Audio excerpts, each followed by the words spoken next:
പിതാവേ, അങ്ങയുടെ നാമം പൂജിതമാകണമേ, അങ്ങയുടെ രാജ്യം വരണമേ, അങ്ങയുടെ തിരുമനസ്സ് സ്വർഗ്ഗത്തിലെ പോലെ ഭൂമിയിലുമാകണമേ. ഞങ്ങൾക്ക് ആവശ്യമായ ആഹാരം ഞങ്ങൾക്ക് തരണമേ. ഞങ്ങളുടെ കടക്കാരോട് ഞങ്ങൾ ക്ഷമിച്ചതുപോലെ ഞങ്ങളുടെ കടങ്ങളും പാപങ്ങളും ഞങ്ങളോട് ക്ഷമിക്കണമേ. ഞങ്ങളുടെ പാപത്തിൽ വീഴാനിടയാകരുതേ, ദുഷ്ടാരൂപിയിൽ നീ ഞങ്ങളെ രക്ഷിക്കണമേ. എന്തുകൊണ്ടെന്നാൽ രാജ്യവും ശക്തിയും മഹത്വവും എന്നേക്കും അങ്ങയുടേതാകുന്നു. ആമേൻ. ലോകവും അതിലുള്ള സമസ്തവും മനുഷ്യന് വേണ്ടി സൃഷ്ടിച്ച പരമകാർത്തികനായ ദൈവമേ, ഈ ബൈബിളുകളെ ആശീർവദിക്കണമേ. അങ്ങയുടെ ഇഷ്ടാനുസരണം ഇത് ഉപയോഗിക്കുന്നവർക്ക് ഐശ്വര്യവും സമാധാനവും നൽകണമേ. ആദിയിൽ വചനമുണ്ടായിരുന്നു, വചനം ദൈവത്തോടുകൂടിയായിരുന്നു, ദൈവമായിരുന്നു ആ വചനം എന്നുള്ള വിശുദ്ധ യോഹന്നാന്റെ സുവിശേഷത്തിന്റെ വചനങ്ങൾക്കനുസരിച്ച് തയ്യാറാക്കപ്പെട്ടിരിക്കുന്ന ഈ തിരുവചനത്തെ പ്രത്യേകമായും ആശീർവദിച്ച് അനുഗ്രഹിച്ച് വേർതിരിക്കണമേ, ഇപ്പോഴും എപ്പോഴും എന്നേക്കും. തിരുവചനത്തെ ആശീർവദിച്ച് അനുഗ്രഹിച്ച് വേർതിരിക്കണമേ, ഇപ്പോഴും എപ്പോഴും എന്നേക്കും.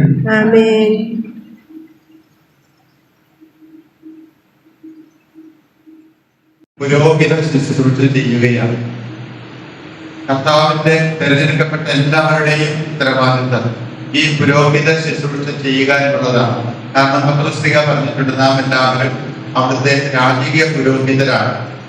കർത്താവിന്റെ വചനങ്ങൾക്കനുസരിച്ച് ജീവിക്കാനും പ്രവർത്തിക്കാനും സുവിശേഷം പ്രചരിപ്പിക്കാനും സുവിശേഷത്തിന് സാക്ഷികളാകാനും തീർച്ചയായിട്ടും തയ്യാറായി ഈ രണ്ട് സഹോദരിമാര് ഈ വചനം പകർത്തി എഴുതിയിരിക്കുകയാണ്. കുർബാനയുടെ ഇടയിൽ ഞാനിങ്ങനെ ഓർത്തു, സിസ്റ്റർമാർ രണ്ടുപേരും വചനം എഴുതി എന്ന് മാത്രമല്ല, വചനം പഠിച്ച് വായിച്ച് കടന്നു പോവുകയും ചെയ്തു. തിരുവചനം ഒരു തവണയെങ്കിലും മുഴുവനായിട്ട് വായിക്കുകയും അതുപോലെ തന്നെ തിരുവചനം മുഴുവനും ഒരു തവണ എഴുതുകയും ചെയ്തു. ഒരു തവണയല്ല, അത് കൂടുതൽ തവണ ഈ വചനങ്ങൾ എഴുതുന്ന സമയത്ത് ഇത് വായിച്ചിട്ടുണ്ട്. പലപ്പോഴും പലരോടും ചോദിക്കാറുണ്ട്, ബൈബിൾ മുഴുവൻ വായിച്ചിട്ടുണ്ടോ? വായിച്ചിട്ടില്ല, കുറച്ചൊക്കെ വായിച്ചിട്ടുണ്ട്, കുറച്ചൊക്കെ പരിശ്രമിച്ചിട്ടുണ്ട് എന്നാണ് മിക്കവാറും നമ്മുടെ ക്രൈസ്തവരായ ആളുകൾ പറയുന്നത്. അപ്പോൾ ആ സമയത്താണ് ഇരുവരും 1.5 വർഷമെടുത്ത് ഈ വചനങ്ങൾ മുഴുവൻ വായിക്കുകയും വചനം പകർത്തി എഴുതുകയും ചെയ്തത്. ഇത് വലിയൊരു കൃപയാണ്. ഞാൻ ഓർക്കുകയാണ്, ഒരുപക്ഷെ ആദ്യത്തെ അധ്യായം തുടങ്ങുമ്പോൾ തന്നെ ഇത് തീർക്കാൻ കഴിയുമോ എന്ന് ഒരുപക്ഷെ ചിന്തകൾ ഉണ്ടായിരുന്നിരിക്കാം. ഇത്രയും കാലമെടുത്ത് അത് എഴുതണമെന്നുള്ളത് വലിയ ഒരു ക്ഷമയുടെയും അതുപോലെ തന്നെ തീർക്കണമെന്നുള്ളത് വലിയൊരു തീഷ്ണതയുടെയും ശക്തിയാണ്. ആത്മീയമായിട്ട് പരിശുദ്ധാത്മാവിനെ സഹായിച്ചിരിക്കുന്ന ഒരു വലിയ വേളയാണ്. ഈ മെയ് 24-ാം തീയതി പെന്തക്കോസ്തായിക്ക് നമ്മൾ ഒരുക്കിക്കൊണ്ടിരിക്കുന്ന ഈ സമയത്ത് ഈ വചനം പൂർണ്ണമാക്കി എടുക്കുവാനായിട്ട് സിസ്റ്റർ ശാലിനിക്കും സിസ്റ്റർ പെൻസിറ്റായിക്കും സാധിച്ചു എന്നുള്ളത്, അത് സെന്റ് മർത്താസ് സഭയെ സംബന്ധിച്ച് 2 സിസ്റ്റർമാര് വെറുതെ 2 വചനം എഴുതിയെന്നല്ല, തിരുവചനം മുഴുവനായിട്ട് വായിച്ച് പകർത്തി എഴുതി എന്ന വലിയ ഒരു കർത്തവ്യം. ഒരു പക്ഷേ പറഞ്ഞ ഹിമാലയൻ ദൗത്യം എന്ന പോലെ വലിയ ഒരു ദൗത്യമായിരുന്നു ഇവരെ ഏറ്റെടുത്തത്. ആ ദൗത്യം പൂർത്തീകരിക്കാനായിട്ട് 2 സഹോദരന്മാർക്ക് സാധിച്ചു. അതിന്റെ വലിയ ഒരു അടയാളമാണ് ഈ 2 പേരുടെയും എഴുതപ്പെട്ടിരിക്കുന്ന ഈ തിരുവചനങ്ങൾ.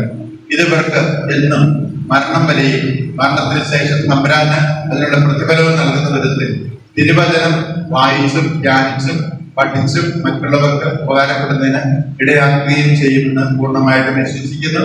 അതുകൊണ്ട് സിസ്റ്റർ മേഴ്സിക്കായയ്ക്കും സിസ്റ്റർ ശാലിനിക്കും എല്ലാവിധത്തിലുമുള്ള അനുമോദനങ്ങള് അഭിവാദ്യങ്ങള് ഞാൻ ഈ സമയത്ത് നേരുകയാണ്.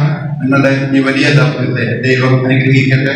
ഇന്ന് വാഴ്ത്തപ്പെട്ട കുഞ്ഞച്ചൻ വാഴ്ത്തപ്പെട്ടവനായിട്ട് 30 വർഷം തികയുന്ന ദിവസമാണ്.